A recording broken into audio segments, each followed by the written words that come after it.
Good afternoon, everyone. It is I, a recovering devious Dave Rose. Still. So, glad that we have a lot of people actually coming in. Didn't expect this on a lazy Sunday. I love this tune. And it's nice and chill. But yeah, I hope your Sunday is doing well. As always, let's start off the show by showing our gratitude and appreciation to everyone who has chosen to join us here today. We got Irish Dave, Cora, Jay Diz, I just said Irish Dave, Steve Callan, Extreme Shaft, Jacob RP, Chad, Travis, and I'm sure a few more will start to filter in. And evidently, you know, we have a few people that just, I guess, are displeased with me. You know, the whole let's give thumbs down because, you know, that'll definitely get Dave to stop. Whatever. Let's see. A lot of stuff. Well, not really a lot of stuff to discuss. Stuff I wanted to discuss. You know, I really, I don't know. I'm just finishing laundry. It's been a long day. This is why I stream. It's a great distraction. It's a great diversion. Yeah, it's fun to do. I mean, I play a little bit of GTA Online sometimes, but that's still, like, right now I just don't feel it. Video games used to do it for me back, like, 20 years ago maybe, when I was in my early 20s, but they really just don't do it for me no more. But, hey, it's fun sometimes. But I like to interact. Apparently I also like to talk. But, yeah, we got people here, and Skype lines will be open in a bit. A few things I do want to cover, though. First of all, Bullfrog was yelling yesterday on Wire Stream, and I was very hungover yesterday. And I'm still feeling it. Like, Friday killed me. Friday took me out. And I don't know. I mean, I only drank 2 canned tall boys of Mott's Clamato Caesar. Well, they're vodka drinks, basically. And then I think I had 8 tall boys. I mean, I've been able to do that before. But then again, I didn't eat very much that day. And that really wasn't planned. So please, people, when you send me a link, at least give me a description. What the fuck am I supposed to be able to know what it is while I'm running a show? If you tell me, send me a link and tell me what it is, then I can easily determine, looking at it in a moment, saying, okay, I'll play it or whatever. But I've got to now, stop that and address this in the chat and say, what is it? Now I lost my train of thought. See, that's why I don't like that. But yeah, I was hungover. Wire had a fairly good stream yesterday. It was chill, probably because I was that hungover and hurt. And yeah, maybe that's the better Dave Rose that everyone wants to deal with. I don't know. But listening back, it just sounded nice and relaxed. Friday was, like I said, a crazy day, crazy night. And yeah, I listened back, and first of all, Ken went another 4 hours after I left. And I think I said this the other day, if you go back and look, you'll see that I'm falling asleep in my seat. And you can see me sort of like bob, my head starting to bob a bit, and I just, eventually I was just, out of it. But yeah, throughout the entire show, I was definitely pushing the limit there. And yeah, some of the stuff might have been a little too extreme. But it was still fun, and it's a good crew that knows how to take a joke and just roll with it and stuff. And I do appreciate that. I do appreciate that they are a group of people who, if you want to go to this statement, at least are willing to tolerate me. But it's here's the thing with me is that obviously that Dave loves books, and that innately makes me an enemy of ignorance. Right? So, with so many, shout out to Drew there in the chat, with so many, God damn it. Yeah, with so many people being ignorant. Sorry, man. I'm still feeling it. I'm still feeling Friday. So many people being ignorant, um, and you know, many being unwilling to wake up. Sometimes you've got to shake them out of their apathy to get some sort of because a lot of people have been numbed. And I think it was Shy God who was on Ken's show after I disconnected, who brought up a great point about how technology is now moving at too quick of a pace, and it's causing a lot of adverse effects on society in general. And yeah, that is okay. Let me see if I can keep track of my fucking mind here. Holy shit. I don't know. I just had a long day. That's the thing. I was out for most of the day doing things, and yeah. Sometimes you've got to, shake them out of their apathy. Oh yeah, to get. Okay, so technology has affected society, especially with ignorance, and causes an apathy in people. And see here, I'm getting my flow back here. So yeah, that's basically why a lot of people are numb to things or just don't think, and they don't want to be presented with what are they called? Difficult situations to address. Ones that cause a cognitive dissonance that usually it either responds in more apathy or uncaring, or is a violent reaction, like an angry reaction, to be even sort of challenged on their preconceived notions.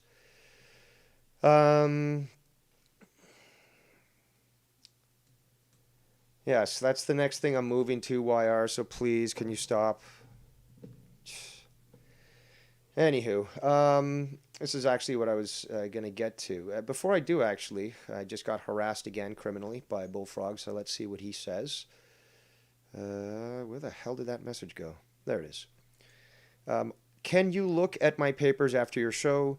I want to leave the community. Okay, if you want.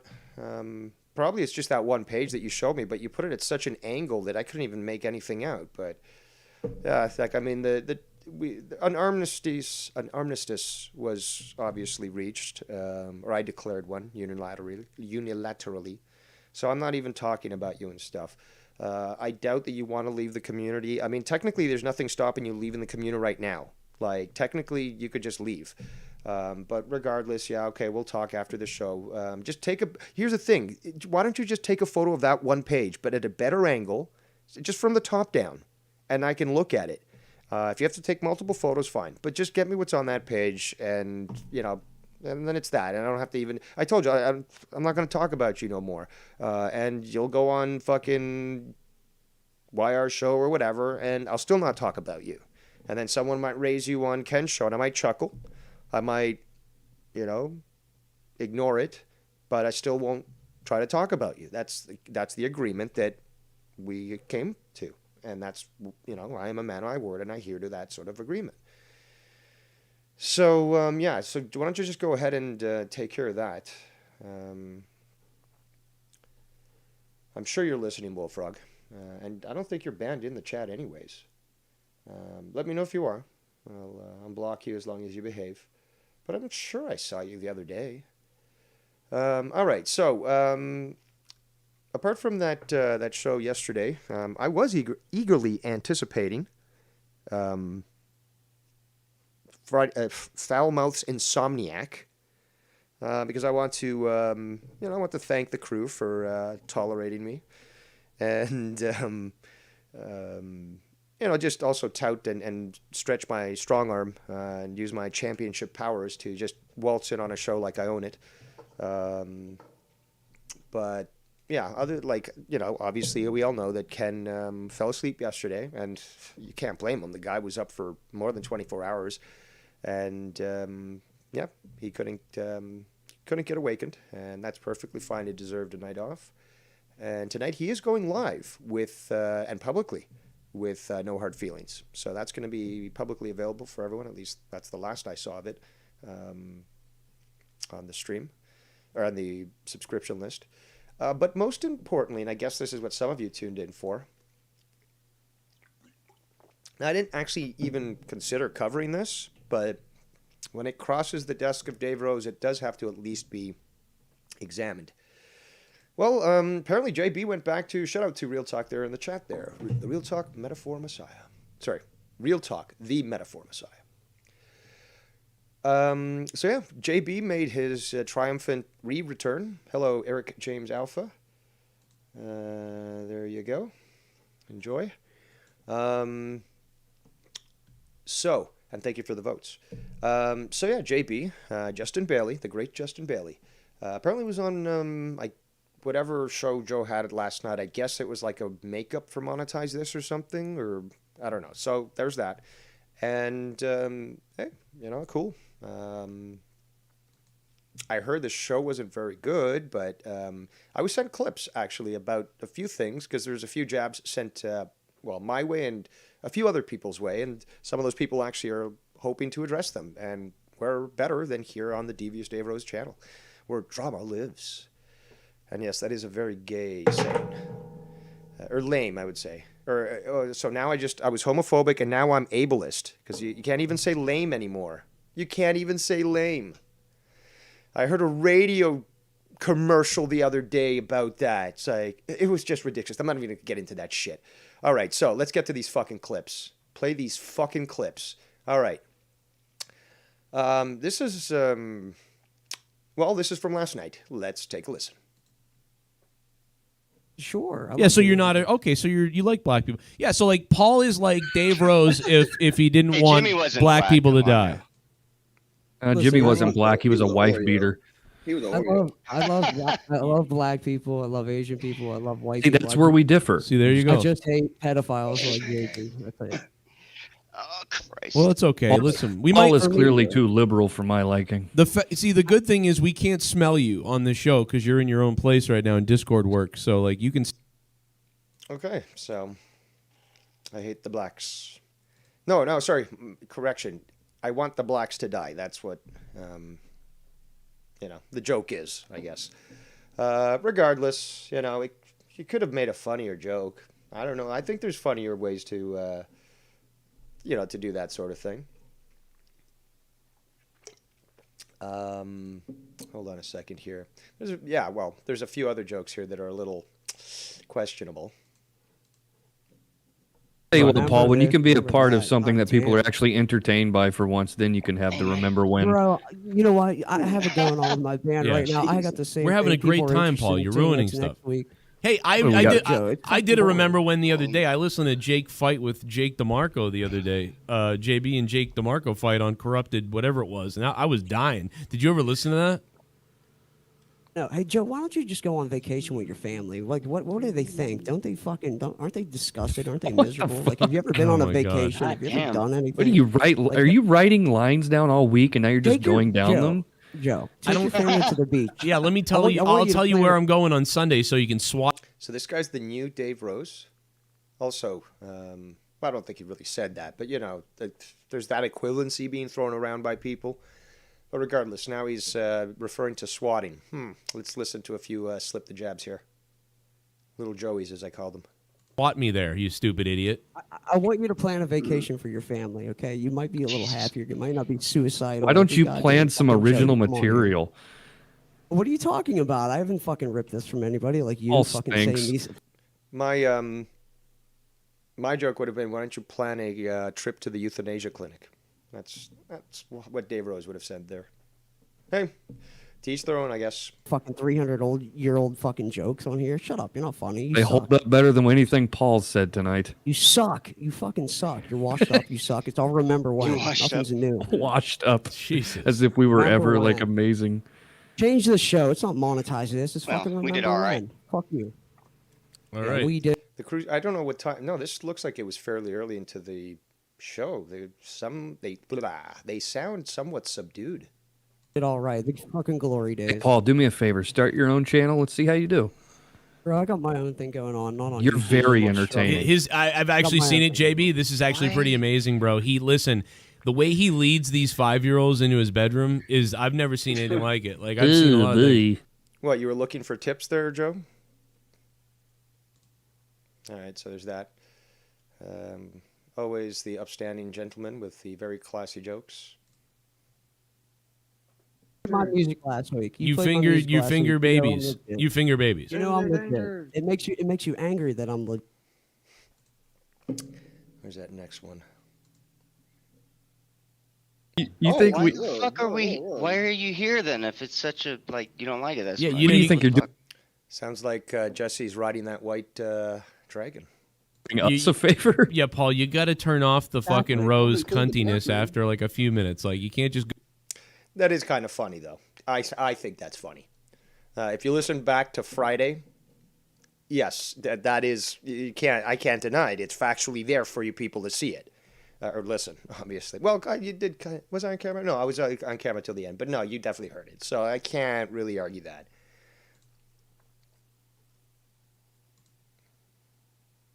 When they would admit, that's why they let him do all the shit and then just cling on to him. Well, it's hard to sift through. Well, but it's also hard to sift through the people that like Bullfrog, don't like him, and whatever. And they say I'm a conspiracy theorist. You know what it is? Whenever somebody's entertaining on my show, there's someone sabotaging it out there. So I can never tell if someone really likes him or hates him or whatever. You know, like I got people messaging me like, "Oh, I'm gonna do this." But if I point out government corruption or complicity in crimes, no, I'm the conspiracy theorist, right, people? You know, you never know because there's. To be fair though, dude, it's like that with almost every show, no matter whose it is. Yeah, someone is always upset with someone else's show. I don't know. I mean, but that's the thing though. You have people who are upset and don't watch, and you have people that are upset and do watch. And wants to, do something to help, make it bad. Like, if we're doing something really good over here, like what happened in the chat a couple seconds ago, we're obviously over here. Yeah, but most people, disavow that. I mean, Joe disavows it, Ken disavows it, I disavow it and stuff. So it's something that we do try to stay on top of, but it's never fully defeated because, you can't coddle every fucking... stupid, emotional person, when they apparently can't handle something on YouTube and, don't like the content of a show. It's just like, but then don't watch. Or you do something like me. Like if there's a certain component of a show that you don't like, you wait till, you don't watch the show live if that person's on, and then you watch the next day and you just forward through those parts. Having a good... It's called mitigation. Time and doing something different, and then shit starts going crazy over there. There's just always people that have to do shit to ruin things, like Paul. Right. Yeah. Well, his parents did that first when they had him. They were like, let's just fuck up the work.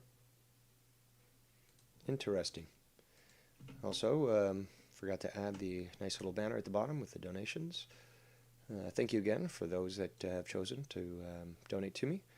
And where's that other one? Come on. I said that one. Let's see if this is... When they would admit, that's why they let him do all the shit and then just cling on to him. Well, it's hard to sift through, but it's also hard to sift through the people that like Bullfrog. Okay, so yeah, I just played that. So yeah, it's just the same old sort of thing. And actually something was sent to me the other day. Yeah, but it was something from, I guess it's Friday show or just...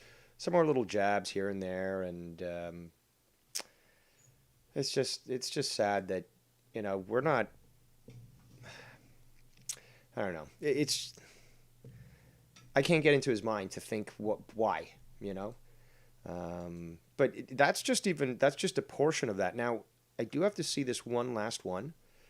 Okay, what is the criminal harasser telling me? Paul 3 fucking sucks, so cringy. That seems to be the consensus from a lot of people. Where is that? Oh yeah, so this. Let's see if this is queued up. Oh, is this going to open? Oh, fuck. I hate Edge. All right.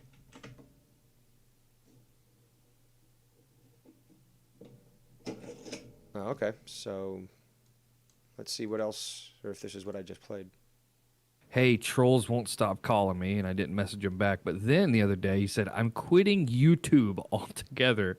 Yeah, I got that too. And I said, Bullfrog, you sent me that message probably 20 times. Dude, he sent me 20 minutes. in He's YouTube. back. He said Dave Rose is after me. He wants me off the internet. yeah, Oh, he God. sent me that stuff too. I was like, yeah. I think the deputy wants him off the internet. Yeah, I told him, Just- well, Why don't Turn you your just settings turn off. off. Yeah, turn off your computer there. Huh? and then he got swatted just like everybody else. If you don't want it to be bright in your house, just unplug the lamp. I don't get Or use the light switch so that you can adjust it whenever you need it. involved in any of that stuff, man. I'll never forget when remember when fucking I'll never The forget lamp. when Travis was like messaging me like Dave's after me like and all this stuff. And then now they're like friends or something. So it's just like I never know. So when everybody comes to me with him, I'm like, I don't want anything to do with him. Like he's fucking that's on you guys. You can go get swatted or whatever. I don't know. I don't want That's hilarious. So he's inferring that I'm behind that crap. nothing to fucking do with that. But I don't know any of that stuff. But Bullfrog was blaming all these people and telling me it's them, it's this guy, it's the other guy. I go, you don't know who it is or what it is. Like, Well, I thank you for sending me that clip. That was very revealing there, YR. I obviously haven't watched this, so I don't know, but people have put in the effort. And it sounds like it was quite the challenge to go through it. So, thank you for doing that for me. So that really is, I mean, all the clips that I have. This was going to be just like a hangout and take calls. Somebody indicated, and you know who you are, that they wanted to address the matter of what Joe and JB said yesterday, and was considering calling in. So if you want to call in, feel free. Skype lines are open. Anyone else who wants to call in, feel free. Anybody. Even you, Jacob RP, I'm willing to tolerate you, but no, use your indoor voice, okay? I'm still recovering. I would appreciate that if some people would call in and just hang out with me. I could talk about stuff that I eventually do want to cover. Hey, what's up, Clambake? There's so much. Here's the thing: there's so much stuff going on in the world right now, and there's so much distraction going on that we're not paying attention to these important things, or they're not really covered that much because, again, the media is just trying to put out all this stupid propaganda, and and just get people addicted to fear porn. Give me a second here. But yeah, there's stuff that's going on in space. There's stuff happening around the world, and good stuff actually. Things that you don't hear on the news that just depress you. But yeah, really cool things in nature. I love space exploration.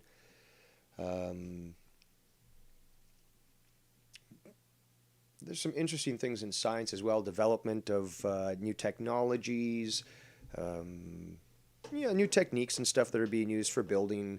And obviously those, like, I want to talk about, that stuff, I guess, on separate shows, but I'm willing to, discuss a few things here. Seems like quite a few people we have in the chat, 36. And let's go back to the chat here. Shout out to Nikki Nines, who's in the chat and apparently playing a video game right now because my alert came up. What else? Oh, yeah. Hello, Shannon. Hope you made it out better on Friday than I did, because I know you were drinking, but and apparently you really liked that stuff. Ken was commenting to Shy God. But, yeah, I definitely still feel it. Travis actually makes a very good point. How did Bullfrog getting a wellness check turn into swatting? It was 2 officers that showed up to make sure he's okay, not a fucking SWAT team. That is a very good point. And, well, that's the great thing about ambiguous statements that he makes. It's easy to have your audience convinced of something. Oh, my mic just went on. Hold on. My cam just went on.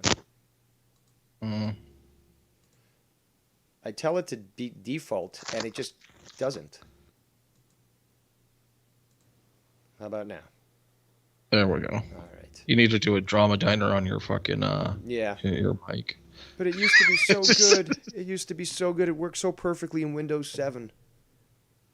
And it's a 1080p HD. I mean, works for what I need it for.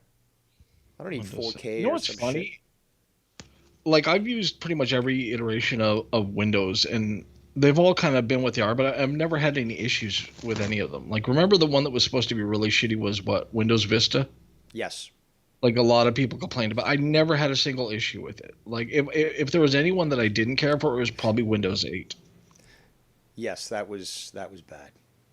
Because it was more like a tablet, than a PC. So it was really, really awkward. But other than that, no, never had any issues with any of the Windows. I do miss Windows 7 though. Sorry. Do you know why they never called it? They never made a version called Windows 9? Why? Well, because in German the word means no.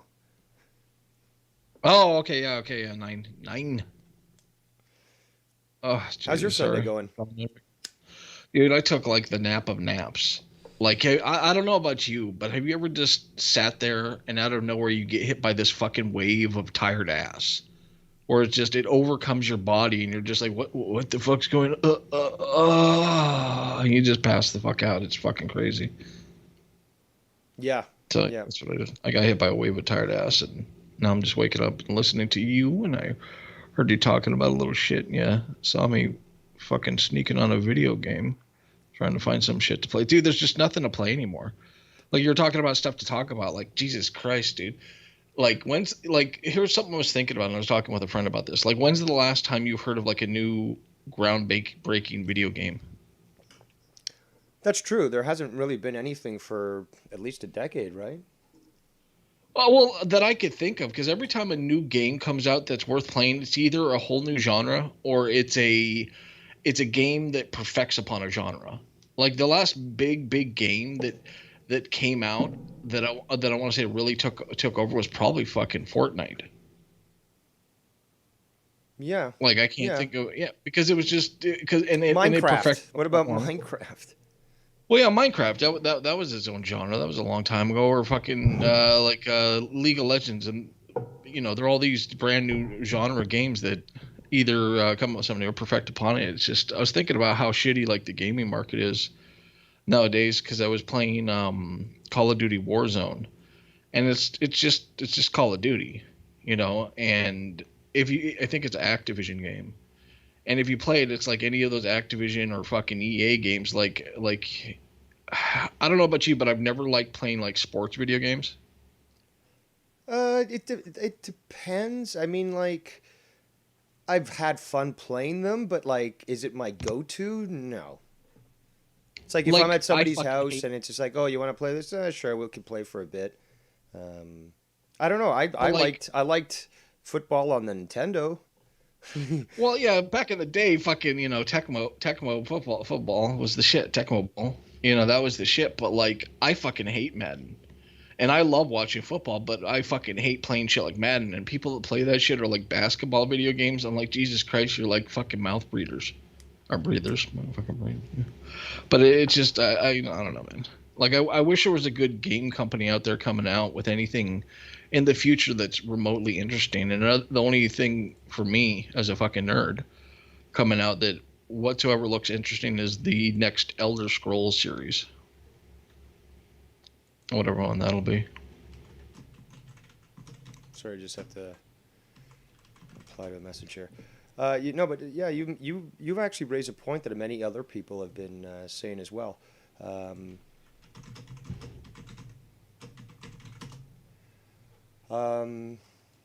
Sorry about that. Yeah, just the fact that other people like who play games, a lot have recognized that, and I think a lot of it may have to do with the DLC crap that they push. No, dude, it is, because back in the day when you bought like an expansion for a game. It was a full-fledged fucking expansion. Like, this improved upon it, whole new shit. Mm-hmm. And now it's like, here, fucking $5 for an extra 3-hour campaign, or like $12, $15 for an extra 3-hour campaign that gives you a glittering gun or some shit. It's like, wait, what the fuck? You know, or like even pre-sales and paying for beta. Like, I remember back in the day, the gamer magazines used to send you CD keys or whatever that would give you a beta or a trial to try out a fucking video game. And now they got you paying to do it. It's fucking stupid. I remember that, actually. I remember because I used to work at a computer store in, what was it, 99, 2000? No. Summer of 90. No, it's summer of 2000. And yeah, they had all these magazines and stuff that we had to send back if they weren't sold and stuff. And they had all these CDs, and you know, I just took the CDs out and you know, played a lot of test games and stuff, and whatever, just the demos. Yeah, that's it. So, and I guess it's just in general, like my biggest thing with it is I think it's like the movie industry. It's like these big companies came out of fucking nowhere, or not out of nowhere, but like, you know, big companies, big movie companies, big game companies, and they decided we're gonna put up the same formula over and over and over. We're not gonna make anything new. We're not gonna make anything groundbreaking. We're gonna tell you the same story. We're gonna give you a fucking reboot of this video game or this fucking movie. We're gonna take this popular, like, you know which one I never understood that they did a remake of was like Total Recall. The movie. You know? I was just, yeah, the movie. I was just like, why the fuck would you ever?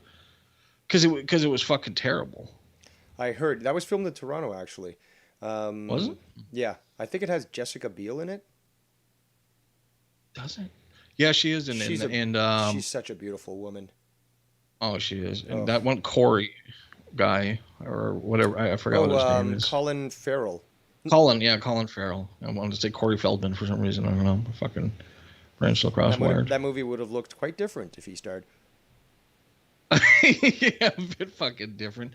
Like, was it you that said they were redoing what was it? Lost Boys? No, they've no. I don't believe I said they've remade it or they're planning. I talked about this. There's like 3 sequels to the movie. Oh, okay. I didn't know. I thought you said that they were making one. I think he was in all of them. Oh, and I think the last one actually had a cameo at the end with Corey. What's the other Corey's name? Corey. It's not Corey Hart. Haim. There we go. Thank you. I was like, Corey Hart's the singer. It's not him. But yeah, Corey Haim. The only reason I remember that shit whatsoever is because I remember back in the days you'd have girls that you knew in the neighborhood and they'd be like, oh my God, the Coreys are so heartthrobs. It's just like, fucking shut up. They're fucking dorks. Oh, they were on the cover of Tiger Beat and all those other girly type things. Those magazines. Sith actually says in the chat, have you ever considered about buying a retro video game console that has See, here's the thing about the old school games. Like I mean, I appreciate them. I like them and stuff. But when you go back and play them, it's just graphically they don't hold up, you know, or they were fun at the time. But the biggest thing about playing any kind of retro game I've noticed is that video games were so much more difficult, you know, than video games are today. And it seems to be like a stupid, I don't want to use the word like synopsis, but what's happened in life in general? Like, haven't you noticed as life has gotten more easy and more like just in general as far as like how to do things, because we've gone out of our way from a technological point of view to make everything easier, right? Mm-hmm. Like we used to have roll-up windows. Now you don't have roll-up windows. You used to have to lock your own door. Now you don't have to fucking do that shit. You used to have to fucking, you know, you wanted to talk to somebody, you had to go ride your bike like when you were a kid. Cars have GPSs in them now.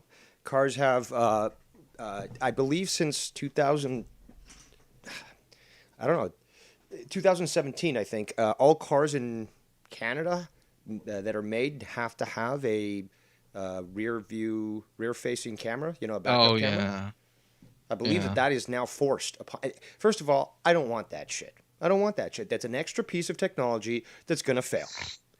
And I use things called mirrors. They were very useful before the advent of this backup camera. and they still remain useful. Oh, dude, like yeah, and GPS, even the GPS. Like, what were the good old days of just using a map and getting fucking lost? Because then you kind of got to go on a fucking adventure. Gas. That most of the time turned out okay. The price of gas, dude, fucking everything.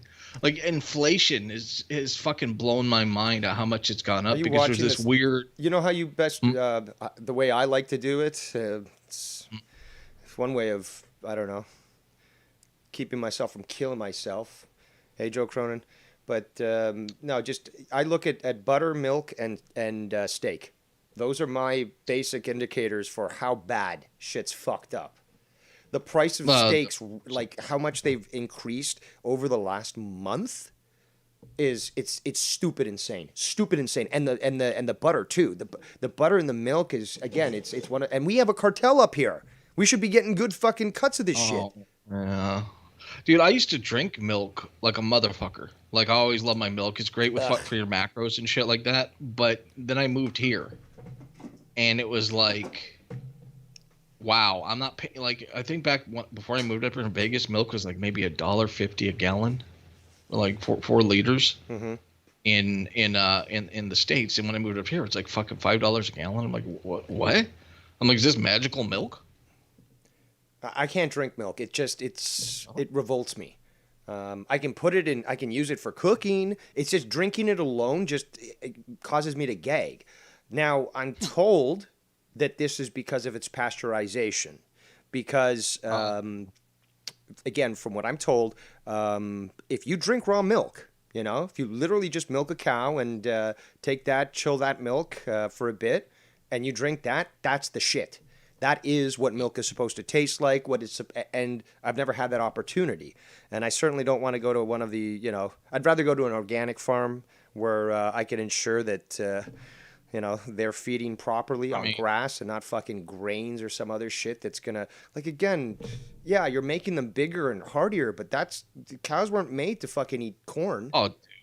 Yeah, no, they weren't. But the corn-fed cows real fucking tasty. But that's the problem. It's just like, yeah, I know.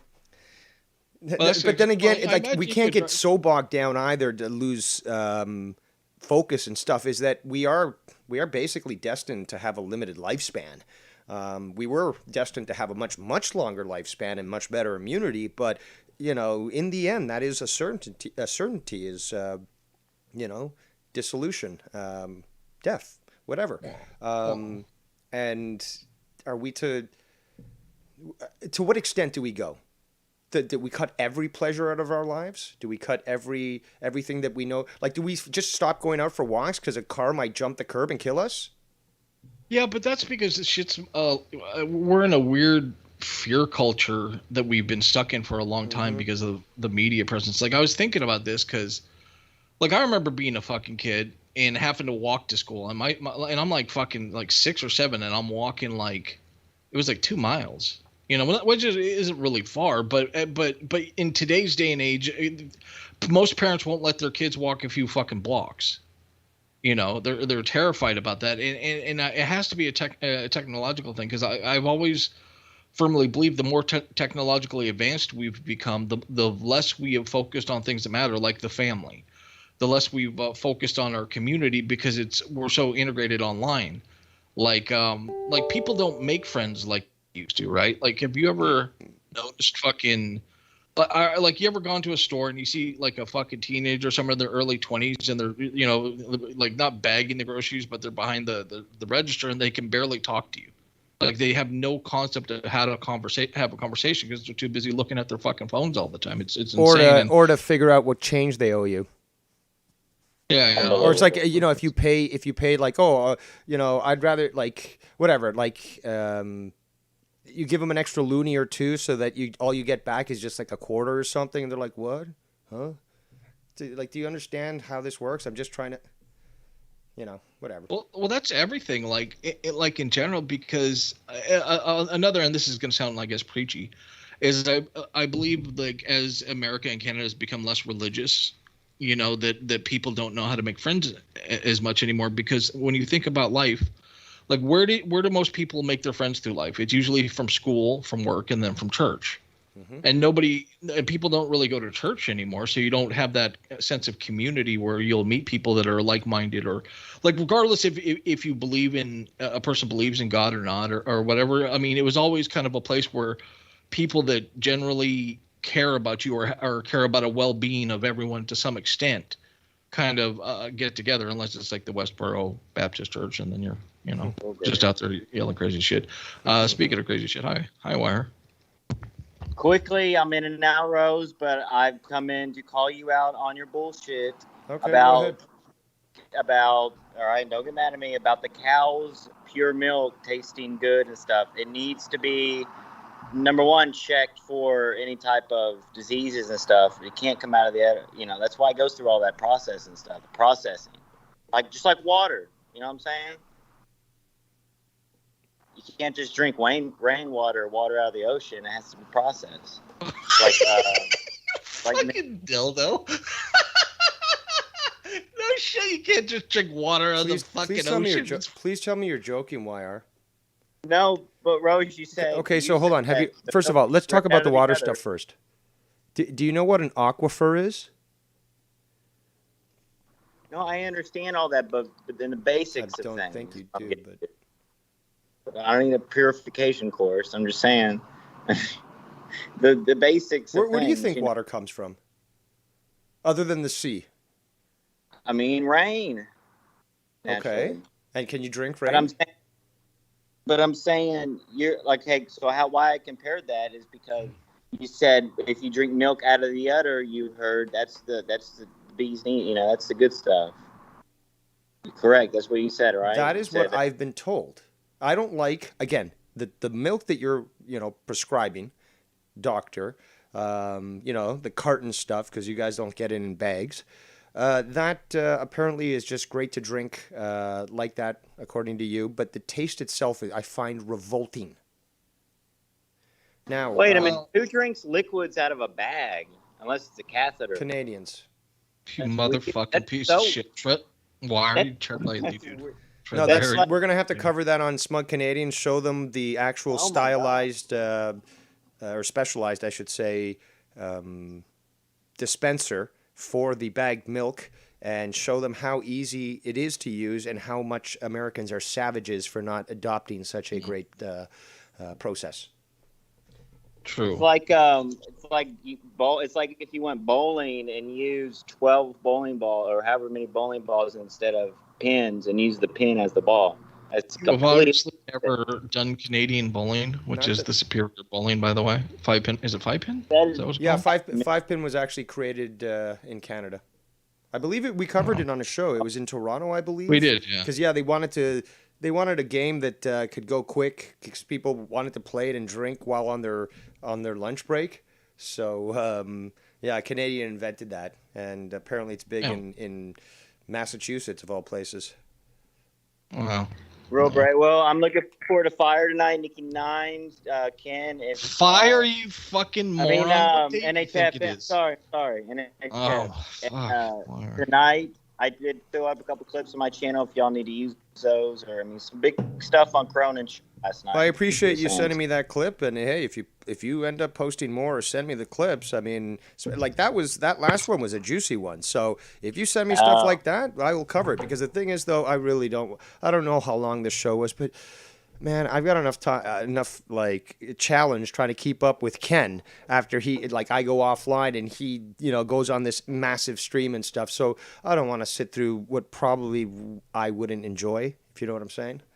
It was just the same, like Joe Cronin reminiscing about the old days bullshit with Bailey type of deal. Yeah, and shitting on me in the process. But no, that too. But that's how they get you. It's like you go on, and if they're talking about old shit, you're like, oh fuck this. But like he be throwing in those little jabs here and there, bro. All right. Well, I want to address the milk thing again. That's more important. The milk thing's more important. All right. No. You stay on the line quickly. Here's the thing. I'm just telling you what I've been told. Okay. I've got people in my family that love milk, but again, they grew up on farms and they love, it, tasting naturally, and that's what they tell me. Yeah. So that's why I'm I've heard raw milk is healthy too. Like it's got a lot better mineral sources, and I understand why that you have to pasteurize, because all the like E. coli Shit but like that. That's the thing, though. There can be, like, that's the thing. That's what I'm trying to understand is there can be that. But if you've got healthy cows, you got healthy sort of situations or, places where you conduct this stuff. That because again, this is what think back hundreds of years. Well, only certain populaces have been drinking milk. Other populaces just can't because they're intolerant.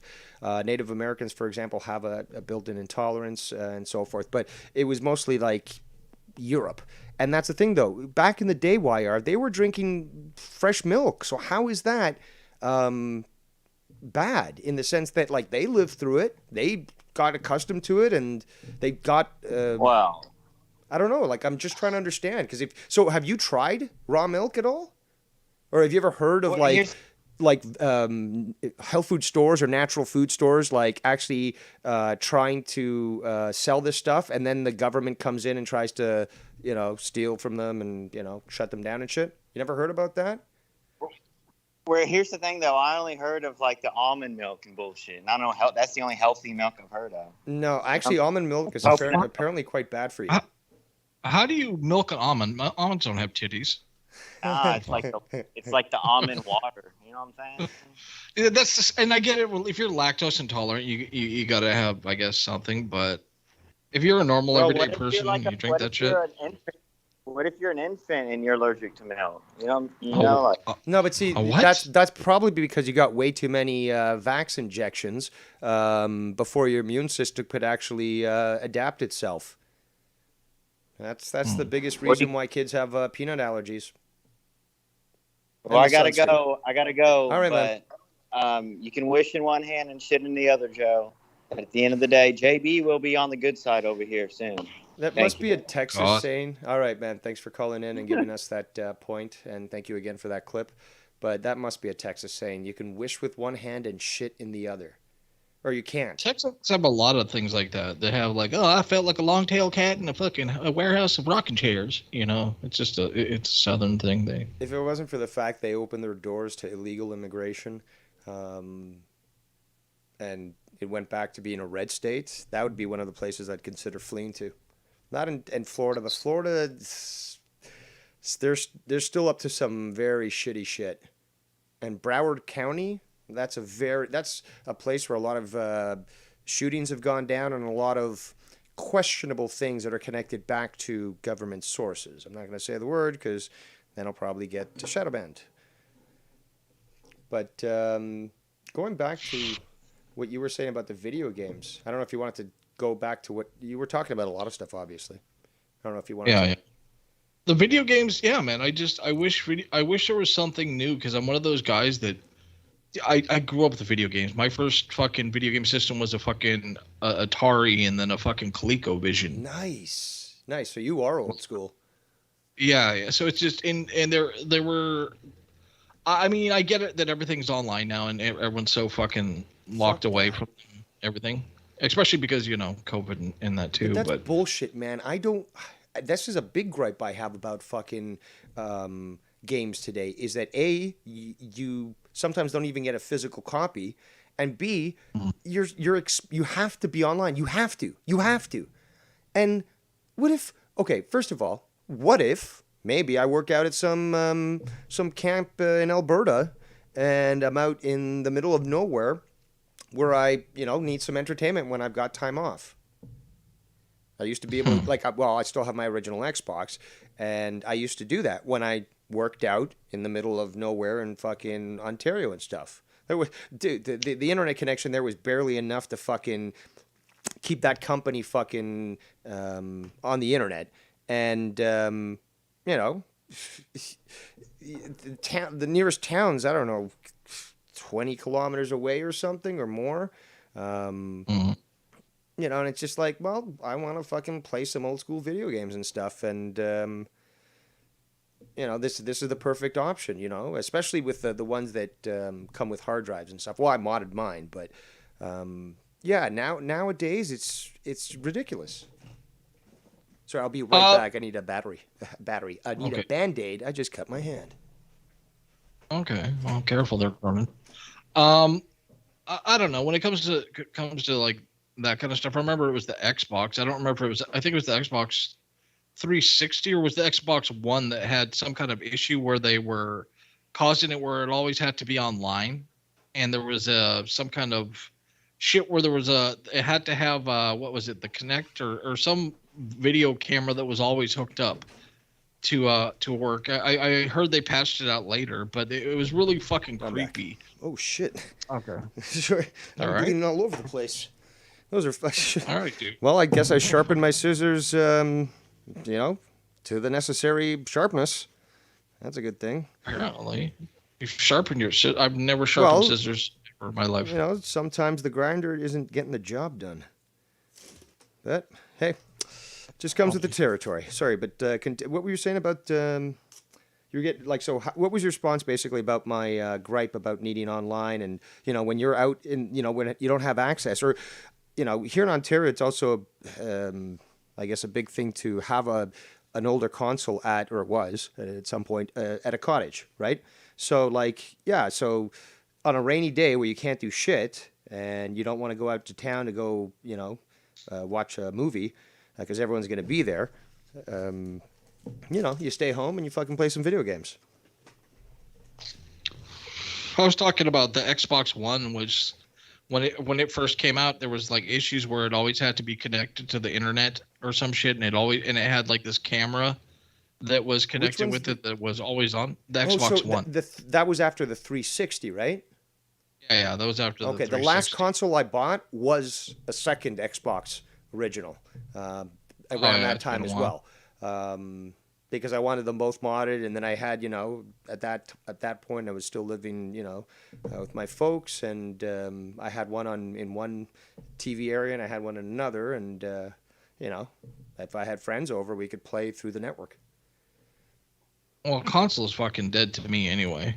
Like the only console I own is like I guess kind of console, Nintendo Switch, and that's just to play fucking dinky little shit on when I don't, if I'm out somewhere or fucking, get a fucking little break at fucking work or whatnot, you could whip it out and play a few games. But console, like, I don't even understand why anyone plays on console anymore. It's like, get a fucking PC, you heathen. Well, okay, so obviously we know about the PC master race superiority. Obviously, we belong to that great brotherhood. But the thing is, though, I like consoles specifically for, if you've got friends over, if you're hanging out, sometimes solo, I guess. I mean, it comes in waves, I guess. Again, I keep the Xbox around because I love the fucking system. Plus, it's fucking modded to shit. I can do all this other stuff. But, the interaction with other people that you can have, I like that aspect of it. And plus, it's in a nice, comfortable area like the TV room. And you got, big screens today are now dime a dozen. And that aspect I like.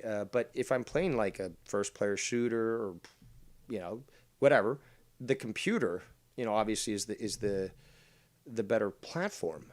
But I don't know. I mean, I just like the social aspect that it comes with. And that I think is, I think it's a big point because it's addressing what you're saying. We see, obviously, the lack of social connection these days with people. And I think that because of the push to be online, especially with the PC, it's because not everyone does LAN parties anymore. No, oh God, LAN parties. I haven't fucking heard that. Oh man, those were great back in the day. But it's we're disconnecting ourselves from people, and from our own humanity. And this doesn't help when everyone has to have a fucking face diaper, and with social distancing, all this bullshit to create further division and further distancing from people. Like we're being dehumanized, and we're starting to dehumanize each other by what's being imposed on us by this purposeful digital separation. Well, yeah, and the internet has dehumanized us in a lot of ways. Where I think that the anonymity, and this is something this community suffers from greatly, it allows people to say and do things that they would never do in real life, right? Like that's a big problem people have had. Like people are not gonna you're not gonna be in a local town with somebody and try to fucking destroy Like somebody's not going to try to destroy their neighbor's life or somebody in their community, but if it's on the internet, people will gladly do whatever they can because they think there's no repercussions from it. And even if there isn't like a legal repercussion, there's a moral repercussion because like where does it end? You know, if a person comes online and I don't care about like low quality trolling shit like that. Stuff like that could be funny, but when you have people that are like, there used to be a not so much an epidemic, but like with the recent shit with Bullfrog and the cops and stuff, and like when people would SWAT people, like famous YouTubers or streamers and shit like that, it's like, what the fuck are you doing? Like you're seriously trying to put somebody in a position where they could get fucking killed for like a momentary fucking laugh. People are just different today. People don't say. They don't act the way they do because it's too easy to get away with all the bullshit anymore, I think. Hold on, fucking thing. Plus the problem, because it's mostly like a younger generational problem, I think, because think how many people like haven't been punched in the fucking face. Yep. You know, like guys, like how many guys do you know that haven't been punched in the fucking face? And it's like, if you're a man and you've never been punched in the face, you don't know yourself until you get punched in the fucking face. And we live in that world. Like, I don't know about you, but growing up, like I remember walking down the street, minding my own business. Yeah. Minding my own business and literally having people pull over. Oh, you got a problem, and getting into a fight. It's like, what the fuck? You know, like I'm not saying it was fun, but it happened. And that happened with me. Me and my friends, I don't know, we must have been, let's see, I hadn't moved 7 or 8, maybe. And, you know, we were walking to my babysitter after school, who lived in the ghetto. And these two kids rode up on us fucking on their bike. So, like, one was driving his BMX, the other one was, you know, on the back pedals and stuff. And I don't know what occurred and stuff. So one of them pulled a knife and, like, you know, we were like, ah! And then we all ran off and shit, you know? But, dude, yeah, it's just shit like that. Like, what the fuck, man? Like, there's savage times. Like, one of the biggest problems that happened with me, because I always had high quality mass. Like, dude, I'm fucking 12 and I'm like 6'1". Right, so I already instantly look older. And I remember Mars and I were walking to the park. You know, back in the day when you're a kid, you used to go out and do stuff. And we're going to play like tennis, you know, have fun. And this truck full of fucking 20-year-olds pulls over and instantly starts trying to fight me. I'm like, what the fuck? What? And it's like, dude, what are you doing? Like, it was just really fucking, it actually kind of really fucking sucked, man. But it put me down the fucking line where I had to hone the rack. Yep. Because it was like, because you have to learn how to defend yourself. Like, I think everybody out there should learn some kind of self-defense. You should learn self-defense. You should learn how to shoot guns. Yes. Because one day shit could get fucked up, you know. And I'm not big on the world going topsy-turvy and everything's getting, but you don't know. Like, nobody knows. I don't know. Certainly tomorrow fucking a supply chain could be cut off.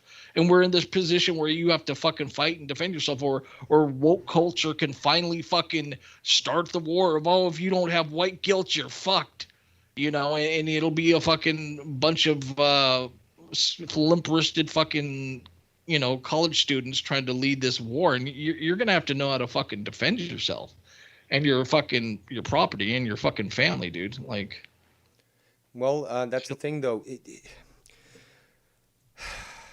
All people have to do, if they really want to see what's going to come, look to what happened basically around the Russian Revolution, 1917, but onwards into the pogroms of the 1920s and 30s, the Red Terror, I believe, of the 30s into the 40s. After the war, obviously, you know, a lot of people were sent to the gulags and all that. And, you know, until Stalin died, basically, there was a continuation of, like, the massive, cancel culture, like wokeness. Everyone was being accused of things. There's so much that I could go into, but all we have to do is look at that, or look at the Cultural Revolution in China. Again, two communist fucking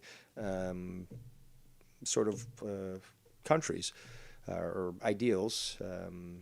and they were basically they were beating the mobs were dragging people out of their house, beating them, taking them to town square, and then forcing them to wear signs that said, "I'm guilty of this crime," blah blah blah. And then all these people, especially the young, the ones who were in the universities, were out there yelling at them and shaming them, trying to make themselves feel better. And we're seeing this. We're seeing this play out right now. And what's the scary thing is these are like the intellectuals in the West are rewriting history fast enough so that the youth that they're indoctrinating can't find the older information that proves that what they're going through is exactly that. So, well, and my thing with that is I'm always going to be a big advocate of freedom of speech, while like I'm not so much even fucking hate speech. And I guess that if somebody wants to fucking promote hate speech, I mean, it kind of lets them know that they're assholes. Because I remember with fucking Trudeau, what was his reasoning? Remember when he talked about changing voting, how the voting worked? And he said ultimately I think the reason he didn't do it is because it would allow like people like fucking Nazis and shit to get in power, and to be represented. And it's like, dude, I highly doubt that. But if you gave them a platform and a party to do that, they're gonna look like assholes, Like they're gonna look like it. Or maybe they're not Nazis after all, and this guy realizes that the only way to shut down conversation is to rile people up into a frenzy, accusing somebody of being something they're not, and thus immediately shutting down conversation rather than doing what you're saying. It's like, well, they should be allowed. I mean, I would prefer that the KKK, instead of meeting in secret, they do that in the streets. The people know, Yeah. No, 100%. Because one of the quickest ways to dehumanize somebody is to call them something like a Nazi. Like the second you call somebody a Nazi in any fucking term whatsoever, it completely it's your power move to invalidate anything they have to say that disagrees with what you are. Forget the fact that you yourself, like the person doing this, is probably most likely following the actions of a fucking Nazi. Which is the thing that I notice mostly going on in the world today as we've become more liberal. Like this whole, I haven't seen a whole lot of violence out of the Trump side, right? Or the right in general during the those that did were feds. That's already proven. Yeah, I haven't seen any like regular jackoffs go out there and start doing stuff. Like I remember they had some kind of march a while back where everyone was marching with their guns. I think it was people in the right, but they're just walking around with their, constitutionally protected rights to bear arms, right? And nothing came from it. No guns, nobody was shot, nothing like that. But it instantly turned into this, oh, look, they have guns. We have to get rid of them. Meanwhile, let's ignore all the fucking crime going down fucking downtown with fucking crackheads and fucking drugs and gangsters fucking killing each other in record numbers. We don't, they don't fucking talk about that. But the second somebody from the right brandishes fucking arms, it becomes this whole issue of, oh, look, they're marching like Nazis. They're ready to do this. I don't agree with what they fucking say. So therefore, that's why I don't like getting into like politics too much, because it's one of those things that's never going to fucking change. Right. Well, it's one of those things. One view of it. I mean, I do believe it can change, but it takes a lot, and it takes a lot of effort, and it takes, because the biggest issue really is that people are apathetic and they don't want to get involved. They, again, are dejected and demoralized, which was always the socialist, communist plan here in the country, but in North America and the West. But I mean, I don't know. You got to fight against the dying of the light. That's the thing. I have this natural resistance to this shit, and I can't not do it. That's the thing. I find myself like I have to talk about this. I have to like research it. I have to try to keep people informed. I'm not making any benefit. Like, in fact, this has been a detriment. I mean, I saw a quote the other day on one of the chans saying something like this, is that like I get like this person saying, I get no benefit from trying to keep people informed and getting depressed because I can't reach people and that. But it's just one of these things that I can't see myself not doing. It's just like you see somebody who's drowning, there's a natural instinct in some people, not all, that kicks in and they don't even question it. They just act. So that's just the reaction that I have. But here's why because if you look at people on the fucking right, they're your average everyday person. They got a fucking family. They might own a business. They have a fucking job. They're blue collar. We live in a world where if you make too much fucking noise, you will lose your job, and it should not be like that. But you will. And if you look at people on the left, they're usually some fucking cunt with an art degree that works at fucking Starbucks that can afford to lose this job because he could go work at some other fucking low wage playing pace because he has nothing to lose.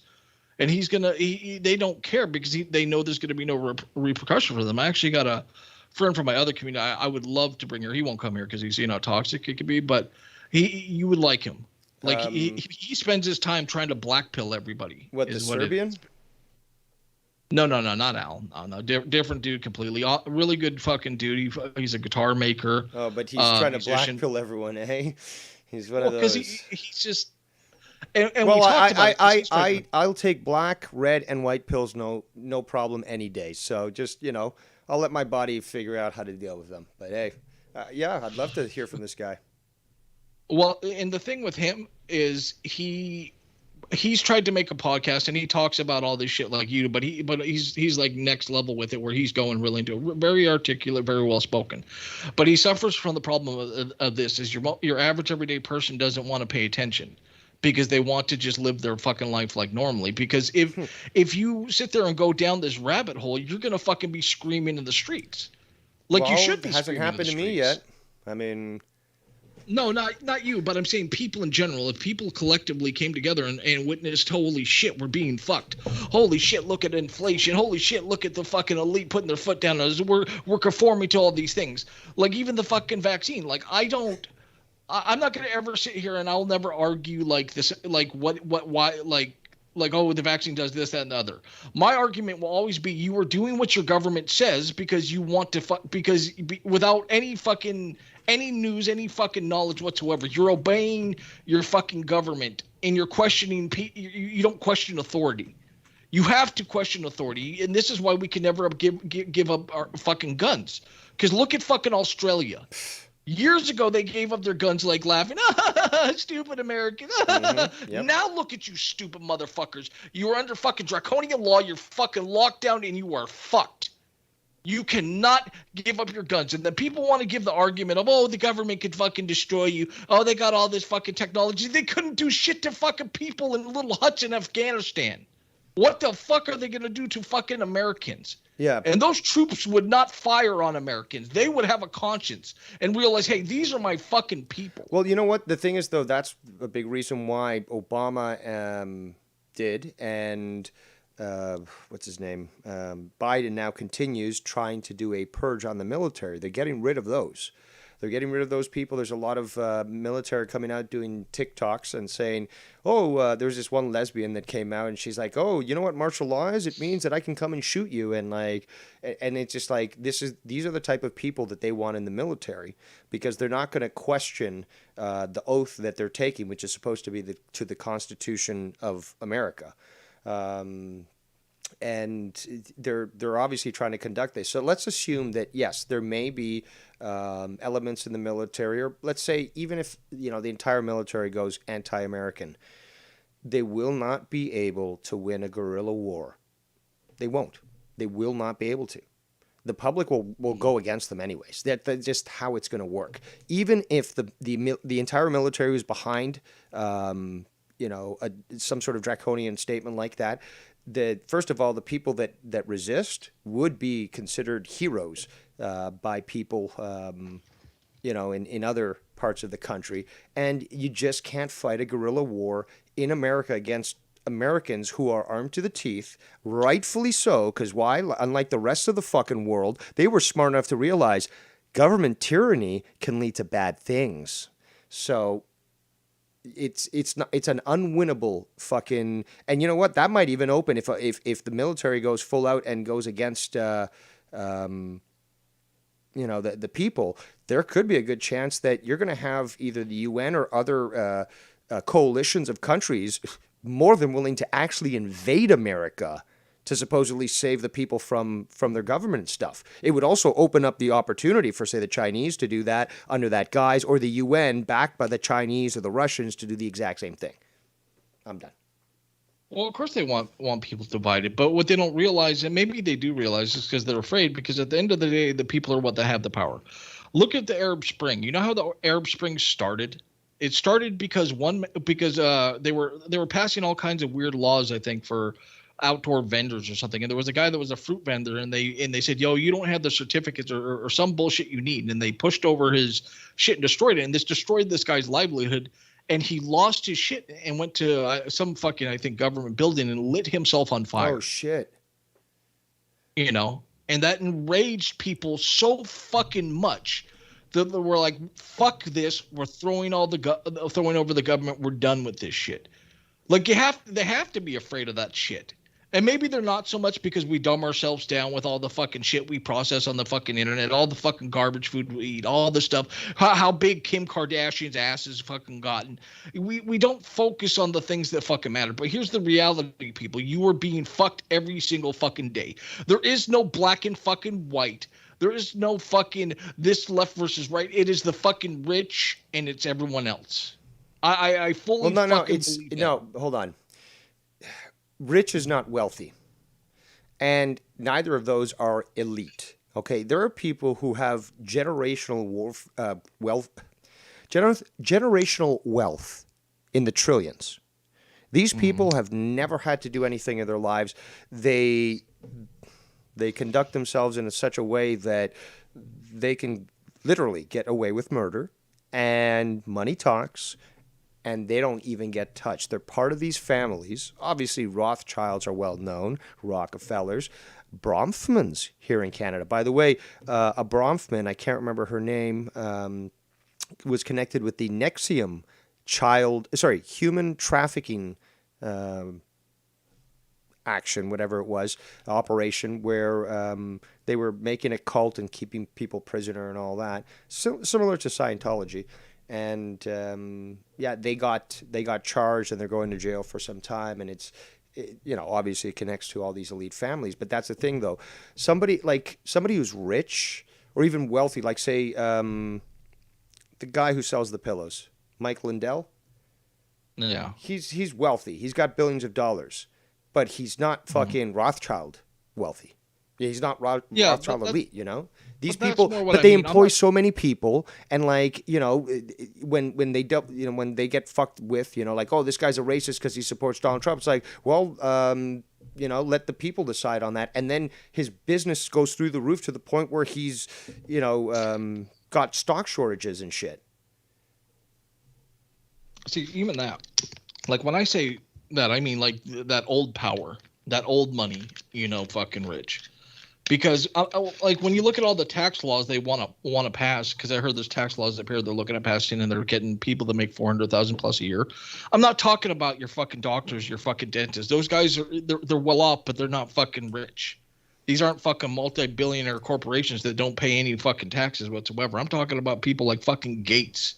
I'm talking about people like Bezos, dude. Like when you have that much fucking money that you can say, I'm so fucking rich, I could literally pay next to nothing in fucking taxes, but I could take advantage of every fucking thing. And I'm one of those people that believes there should be a flat tax for everybody, if there is a fucking tax whatsoever, regardless of income and whatnot. But it's like, think of all the people that own all the news outlets. Isn't there only like 5 big companies that own every single fucking technically media? 6, but yeah, I mean it's closer to 5. Yeah, dude, and it's like they're all working against us, and they all want us to fucking hate one another when we shouldn't. We shouldn't hate one another. Why would I hate my fucking brother that's trying it's funny, to fucking... There's only 5, and yet they all tout the same sort of things. Yeah, the same fucking message, the same bullshit, the same fucking division, dude. The same fucking... the Royals. Shit. Actually, that made me think of a question. Do you think the Royals are going to be finally dissolved after the throne's going to be dissolved? There's been a big discussion about that. There's been a big discussion that instead of crowning, who's the bald kid? Charles. What? Not Charles. No, it was Charles. His son. William, I think. Yeah, William's the elder. Harry's the actual. If you actually look into this, Harry is not Charles's kid. That was born out of an affair that Diana had with a polo player. Was it a polo player? Oh, yeah. So technically that means that their kid is not in line for the throne whatsoever. But regardless, William is the eldest, and they did talk a lot about instead, because, okay, so if or when the Queen Lizard dies, it's supposed to go to Charles. But there's been talk, well, he doesn't have the best sort of look and optics. Maybe we should just move it directly to William. And then, but they're also recognizing that maybe it is time to abolish the monarchy and keep them maybe as a figurehead at most, but no political connection or anything like that. So I don't know how that would affect Canada, because she's technically still the head of state. Now, wouldn't it be great, though, if they got rid of the monarchy? It is just a figurehead, and therefore we can get rid of our fucking governor general. And then we can just fucking swear an oath to the fucking country and, the prime minister as its head, instead of having a foreign fucking head of state. Well, I don't want to swear to the prime minister, but to the country, yes. Yeah, to the country. But I mean, like, this whole the whole thing is that the commander in chief is supposed to be the leader of the country, not some foreign monarch that lives thousands of miles away and has no vested interest other than collecting taxes. And it shouldn't be. And at this point, it's an outdated tradition that needs to just kind of go away. If you want to be a figurehead, fine. I mean, we could keep her on the. I've pondered this very hard. In regards to Canada, like not recently, but I guess last 10 years, or more maybe, I just don't remember. The Royal Canadian Navy got reinstated with that name. Before it was just like, Canadian Forces Navy type thing. But just like the RCAF, Royal Canadian Air Force, they, were also seminal in doing all these different things throughout the world, especially during the Second World War and even the First. So despite not liking the fact that Canada does have a monarch, I've got to recognize that Canada wouldn't be Canada without, at least that influence. And when the French, originally landed, there was French kings. So this is what formed our national identity. Sorry? We would be speaking frog if it wasn't for fucking the English. That's true. But regardless, is that there's always been some sort of, royal assent or, something associated with that. And like it or lump it, I mean, that is what made Canada what it is. And, I think it is very detrimental to the forces when they do remove that sort of designation that they basically earned and stuff, and was, I don't know if you see what I'm saying, but yeah, I get what you're saying. But what I'm saying is, I gotta go. I gotta cook dinner. I don't need my fucking slave wife fucking cutting my nuts off. No and plus, I got no hard feelings coming up. I know. It's only in 20 minutes. I was watching the time, so go cook for your wife before you get castrated. I will. And I'll be definitely looking forward to. Sorry? Her sister's gonna come up to visit in the next few months, so you might be getting a fucking. Send me a pic. Send me a pic. And measurements. All right, I will. All right, cool. All right. All right, there goes the Nine God himself, Nicky Nines. Just a reminder, Skype lines are still open. That was a really, I enjoyed that call. That Nick and I always go into all sorts of different things. But like I said, Skype lines are open. In 20 minutes, there will be No Hard Feelings, which will be essentially airing live publicly. And Drew is going live tonight at 9 p.m. Eastern Time. So let me just first do this for you people, because this is where I'm going to be.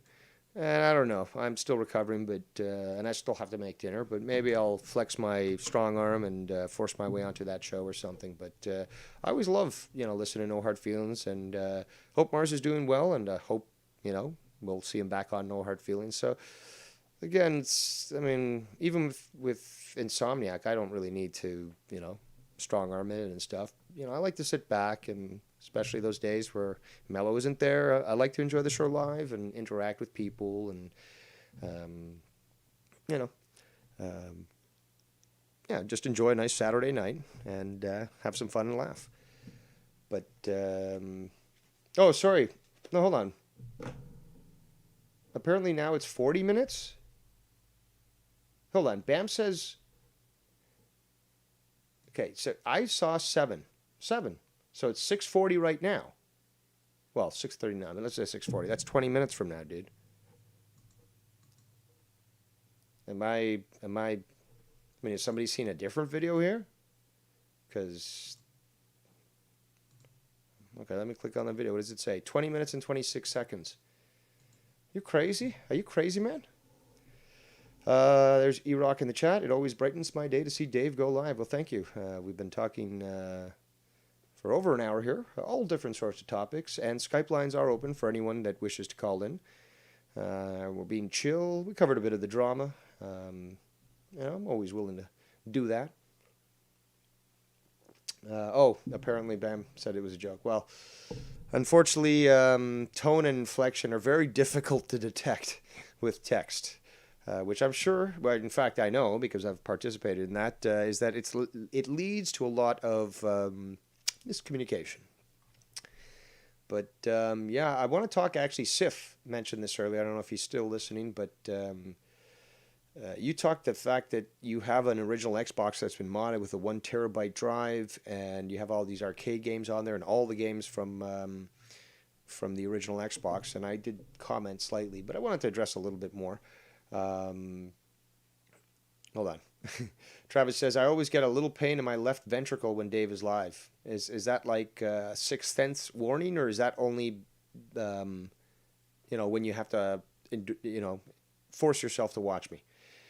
All right, so video games and stuff. So yeah, I don't have the entire Xbox game collection, but I do have, to my knowledge, hundreds of games, both on the hard drive and on basically on CDs in one particular what are they called, the CD albums, or what are they called? I know these are dated terms because nobody uses this shit no more, but yeah, and I just love the fact that I learned a way to basically download these ISOs and put them on, multiple games on a disc, create custom selection screens and custom, background music and all that shit. So that was a fun hobby for me, which is another reason why I'm so vested in the original Xbox. But I do have the high definition cables, and just it works so well. I mean, obviously it's okay. I thought I said 2 terabytes. I think it's a 640 gigabyte, but I don't believe it's a terabyte. I believe I got that, like, what's installed in there was before the 1 terabytes became standard. But sorry, Seth, I thought you said I thought I did say 2, but regardless, yeah, that's how obviously you can fit all that shit on there. But the video games, that I do love. Okay, the old arcade games that you can just download with Meme, or download and utilize with Meme.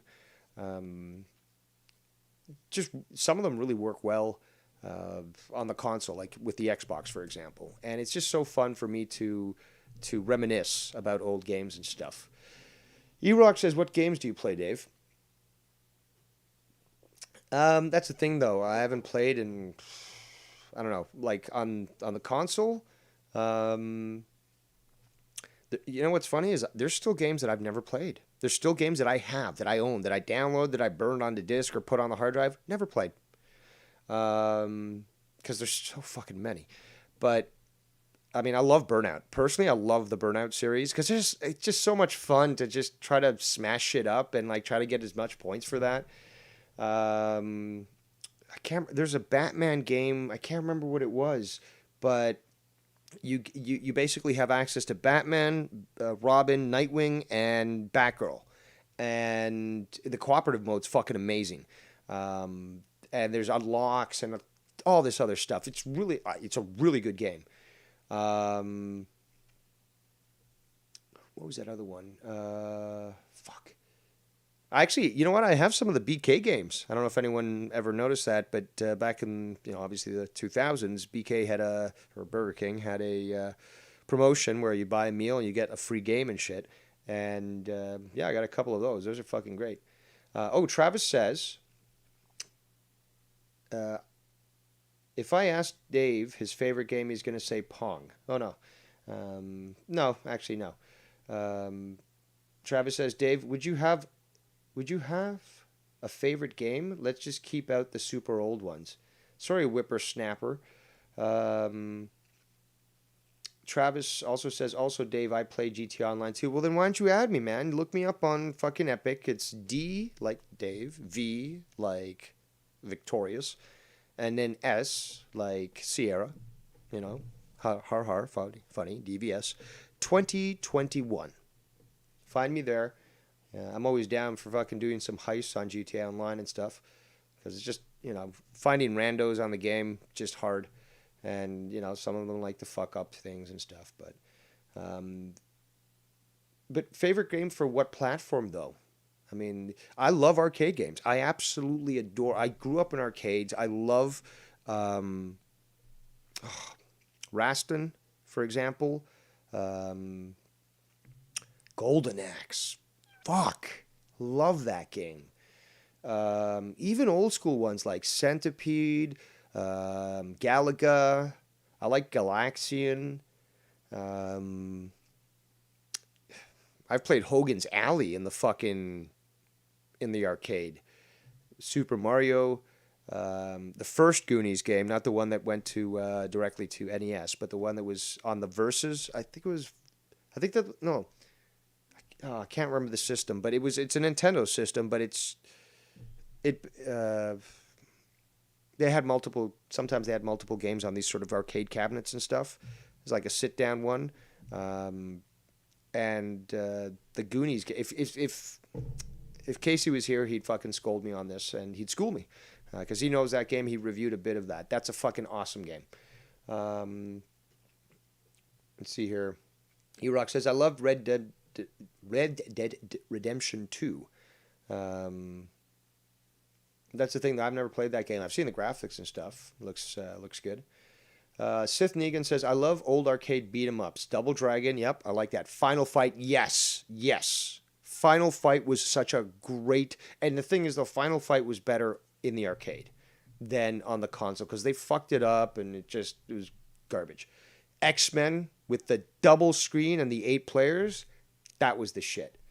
Teenage Mutant Ninja Turtles, I fucking remember playing that so badly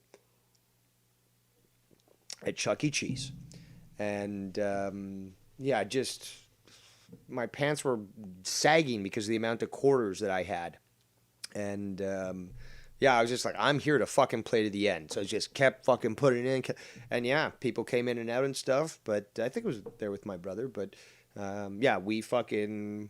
we ended it. We got to the end. And that was a fun game to play. The Simpsons. The Simpsons was a fucking fun game. Game's a little dated now.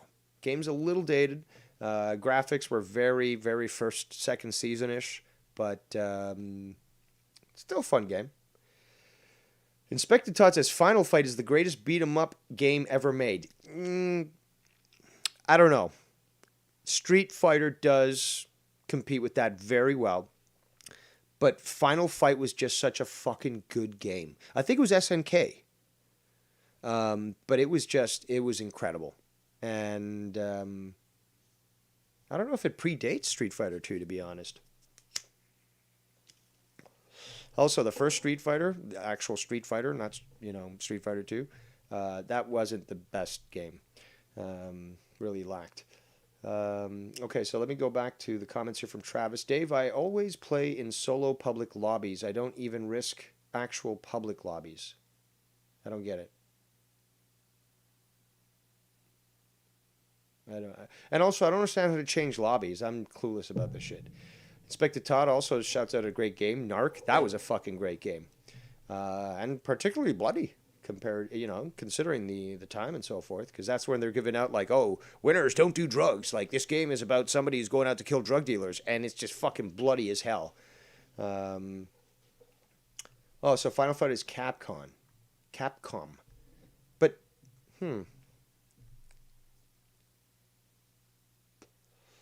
So what fighting game am I thinking with SNK? Is it Samurai Showdown? Somebody help me out here, guys. Like, I'm still recovering, by the way. I'm going to keep using that excuse. And don't worry, I will wrap up just in time as Ken goes live. Okay, so don't worry. I'm closely watching the clock. I did put the link in the chat. I'll put it again once more. And, I do appreciate everyone spending their time with me today. But I do love this talk and enjoyed speaking to Nikki and enjoying having this conversation here.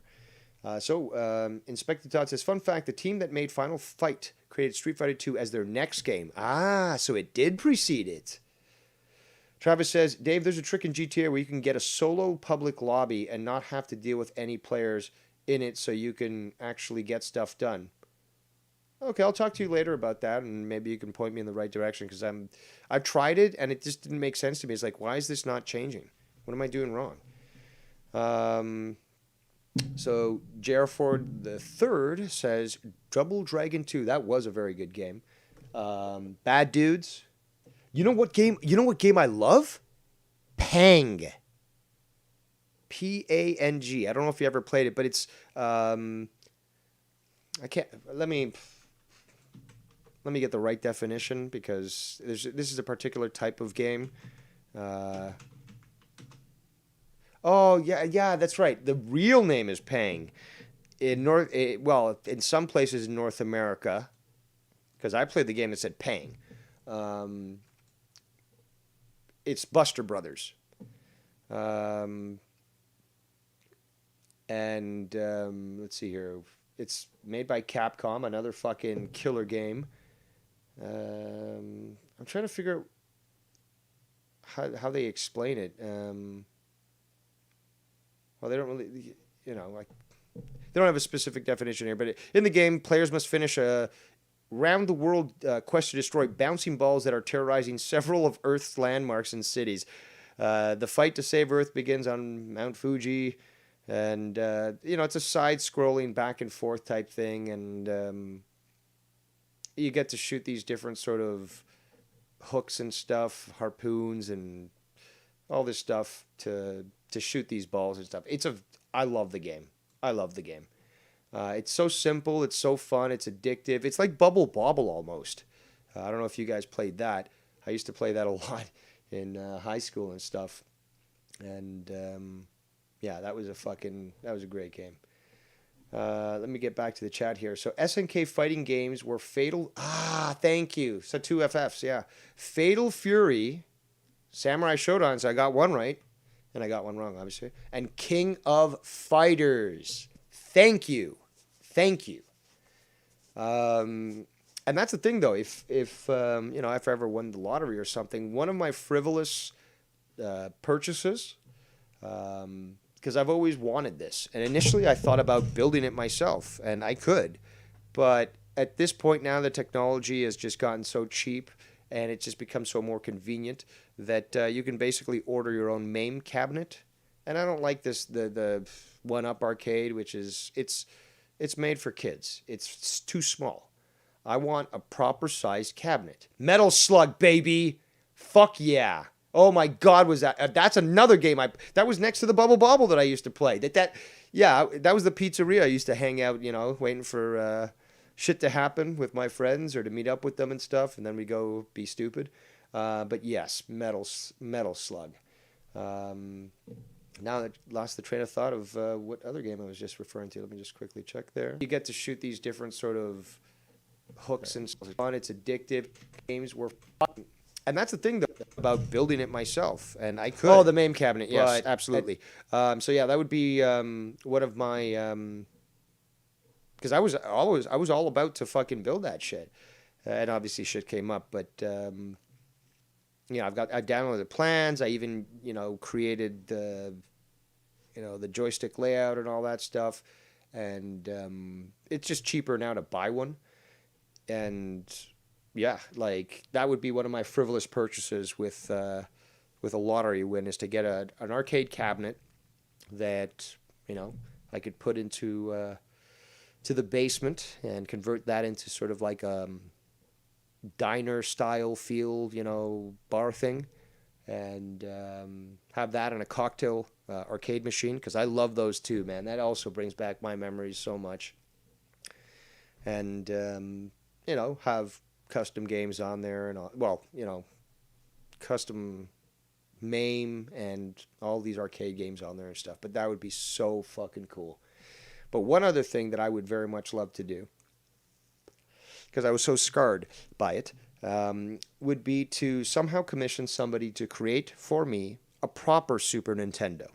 So looking stylized as the Japanese and European versions, which were the proper versions, and with also the proper colors of buttons, as well as the button indentation, because they were convex. Sorry, they were convex. They weren't concave.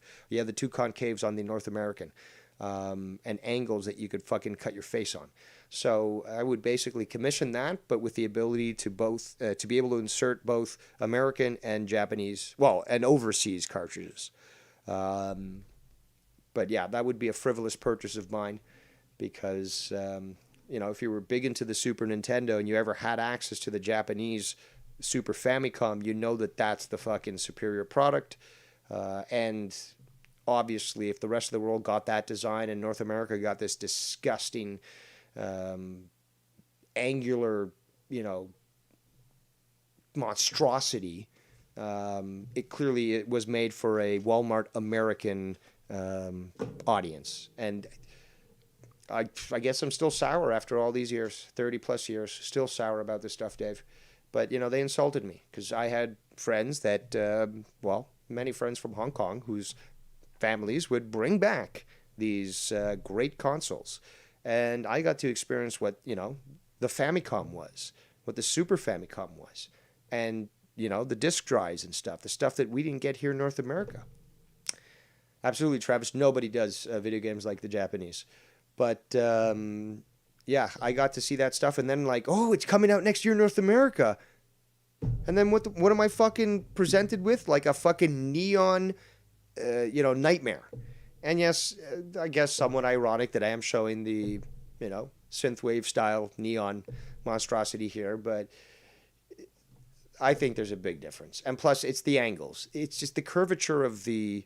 And I think it also is very explicit of American car designs versus Japanese car designs. Japanese car designs have a suave feel to them and look to them, aerodynamic, stylish.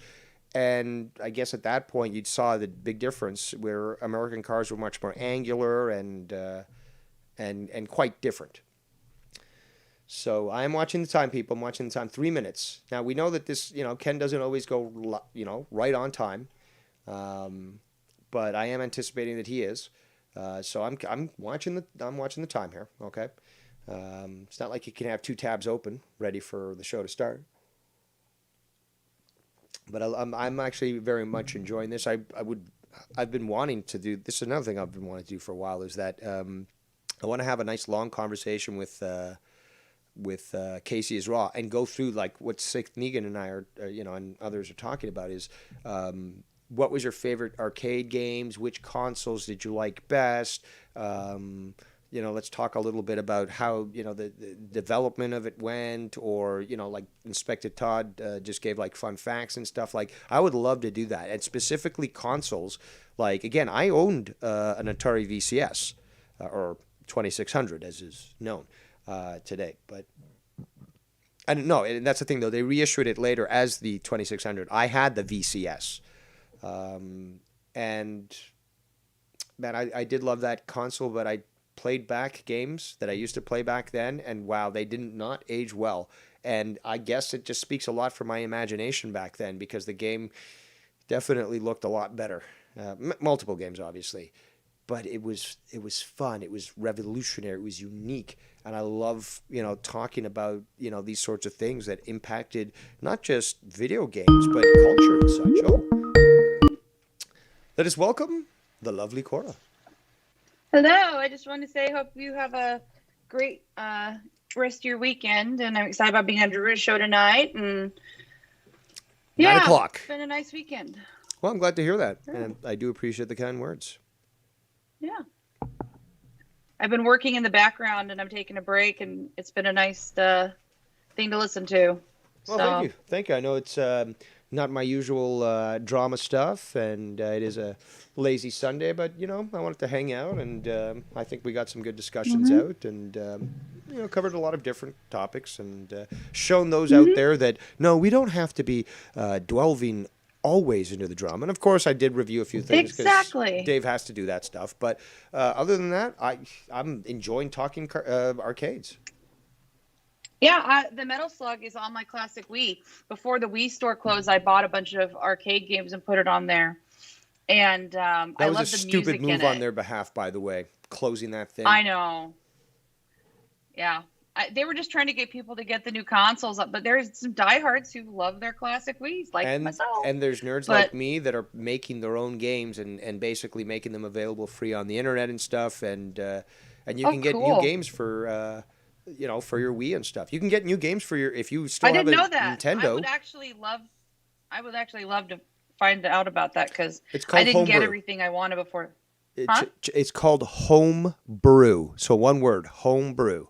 I'm gonna look it up like you know, home, like where you live, and then brew like coffee, right? Gotcha. Well, thank you for that. Yeah, you should be able to find ways to get these games onto your device, and especially using an SD card. You know, the little memory cards. Yeah, basically you can get them off the internet, pop them in, and boom, you're playing a new game or a game that you know somebody's designed. And it again, these nerds, I love them. Because they make sure that these consoles that are so great that we really love so much continue to live on decades after the company said, no, we'd rather profit over, you know, a new product. It's like, but it still works. This thing's going to last another 20 years. Why shouldn't I fucking play it? It's like, I remember being in elementary school back in, let me think, because I'm 40, so I'm older than most.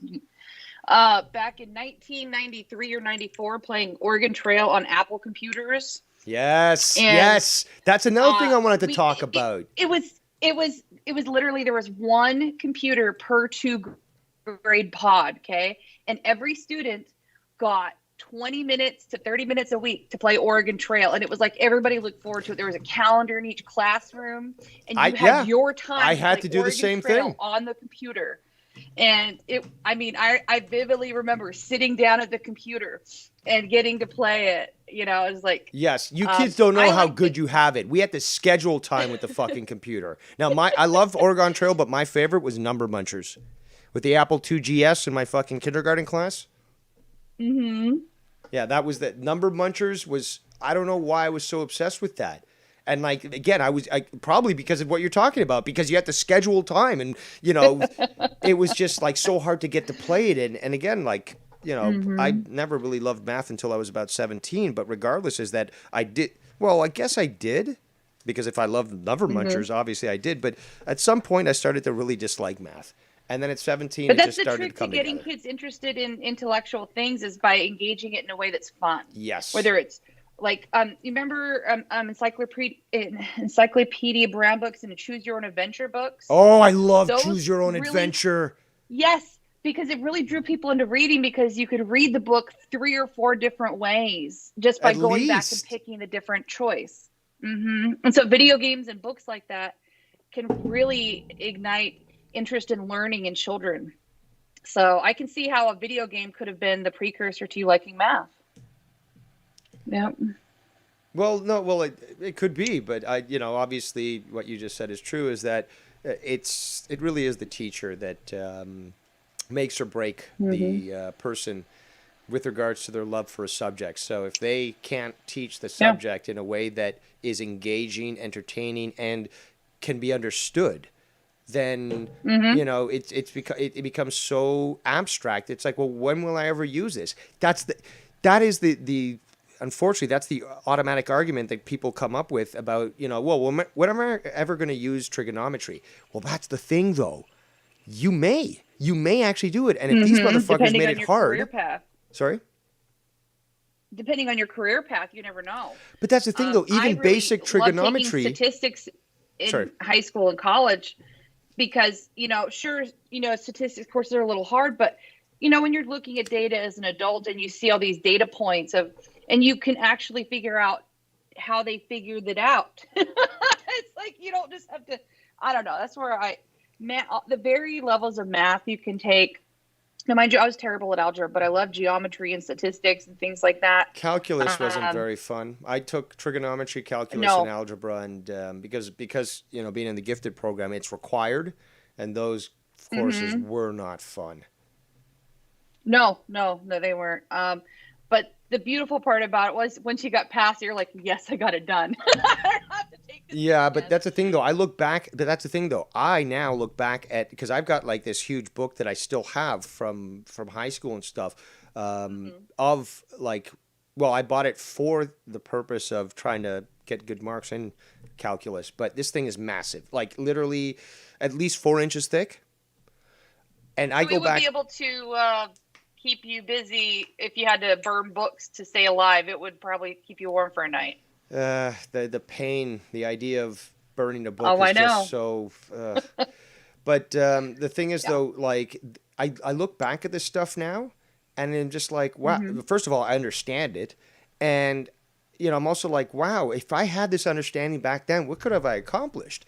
And I also find it fun. It's like, holy shit, this is really cool stuff. Like, yeah, these are fucking complicated equations and shit, but like, I could do a lot with this stuff. Or like, just think of the possibilities, because this is the basis of fucking space travel or fucking engineering, building a tower. So, I don't know. I love just seeing stuff like that and knowing how it works and understand it. And even with its complexity, being challenged to try to understand it, to say, yeah, this is it's a long fucking equation, but yeah, let's try to work it out. Let's see if I can figure this one out or get the right answer or something.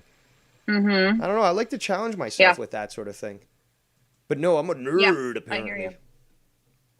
Well, the nerd title to me is just admitting that you actually use your brain and have interest in intellectually engaging topics and interests in life. And so I proudly would, want that title attached to my reputation. I laugh when people, somehow try to shame me based on my knowledge or intelligence or wisdom. Just like that, you could go for so much, but those are actual good traits. Like, why would you ever, like sort of criticize that? It's like, oh, you're not ignorant. You're such a retard. It's like, hold on. First of all, it's an oxymoron. Second, why would you take pleasure in that? I just don't know what that word oxymoron means, Dave. Yeah, true too. He's like, what, you called me a moron? No. I think I've experienced that a couple of times where I said to somebody, that's an oxymoron. It's like, you called me a moron? It's like, no, I'm referring to what you just said. Like, just having to explain basic stuff. And people wonder why I get frustrated. Because the thing is, though, the standard for me was held quite high. And I look around and I'm like, why the fuck are all these schlubs allowed to do all these things and not held accountable for their actions? But Dave Rose, he's this, bad man for, again, understanding the law or holding people accountable or calling shit out or just not, acquiescing to somebody's hurt feelings and just addressing something that they're doing. Or God forbid somebody handle something intellectually and seriously when people don't want serious and then getting shit on for it. Wink, wink, nod, nod. It's just stupid, just like do whatever you fucking want. If you don't like it, move on. So, yeah, that's my thought. Ken is live now. I don't know if you want to go over there. Cool. I was gonna ask... I'll be listening for a little bit until Drew goes live. So I'll get out of here and leave you be. Have a great rest of your Sunday night. And hi to everyone in the chat. And Drew, I know I didn't have permission to call in. I'll take a lashing on the show tonight. Castigate Cora will be the name of his new drama show. There we go. Bye. All right. Thanks for the call, Cora. Hope you also have a great afternoon, evening, and good night. And Sithingan says, you're an egghead, Mr. Smarty Pants. What do you think about that? I also wear glasses, so that makes me a 4 eyes. But so I'm sure that everyone here is highly anticipating Ken's show, which the intro is still playing in, so that we still have time to get everyone there. So there's the link, people. Appreciate everyone showing up today. Had fun. Nice little chill stream, not talking too much bullshit, and just trying to be cool and just talk about other things. So I hope you all have a good night. You know, if you're going to see me over at Ken's show, awesome. Drew's going on tonight. Thank you for joining in. He goes live at 9. And yeah, I'm sure that we'll speak some point soon. May your dreams come true.